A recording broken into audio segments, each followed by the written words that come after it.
Hello, I'm Tim Loughton, Member of Parliament for East Worthing and Shoreham, and welcome to the latest of my 2 Minute Tim podcast. Now, the subject is Europe again, and particularly the issue of what would happen to British citizens living and working in the EU if we vote to come out on June the 23rd. Well, again, there's been a lot of scaremongering here. Somebody described the status of British citizens on the continent if we vote to come out as like illegal immigrants. Well, let's just dispel some of this nonsense and misinformation going around. Under the Vienna Convention on Treaties, anybody already living in a European country or has got property there, their status is protected as it is now, even if we come out of the EU. So that is not going to change. There are acquired rights which people have if they've retired to Spain, for example, and those have to be respected under international law.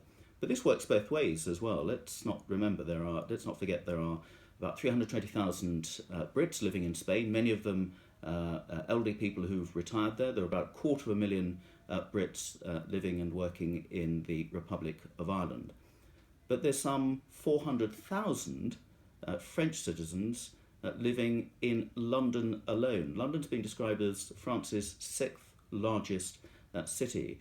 There are more than double the amount of French people living in London than there are Brits living in the whole of France. So there's not going to be any mass deportation of people if we vote to come out of the EU after June the 23rd. We will continue as we are at the moment. Certainly anybody who's already living in an EU country, has property in an EU country, their status and their rights will be respected and protected.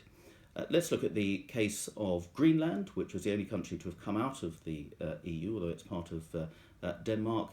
They continued to have rights to live within the EU. There was no mass deportation of Greenland citizens back to Greenland. So let's put that scare story to bed once and for all. And then there's healthcare costs as well. As it stands at the moment, if you are living in Spain, the NHS pays out the cost of any healthcare. And by the same token, EU countries are supposed to reimburse the NHS for the cost of healthcare for EU citizens treated in the UK.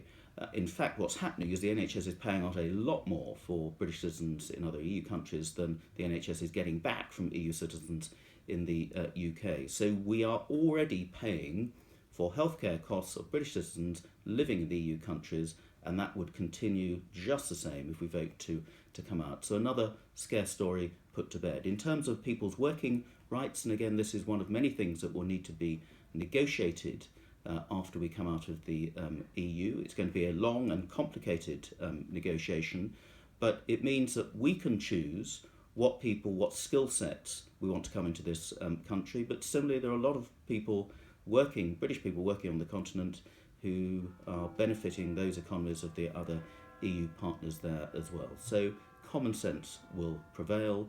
There will be no huge upheaval in where people are living or able to work if we come out of the EU on June the 23rd, as I hope we do. So let's put that latest scare story from Project Fear to bed.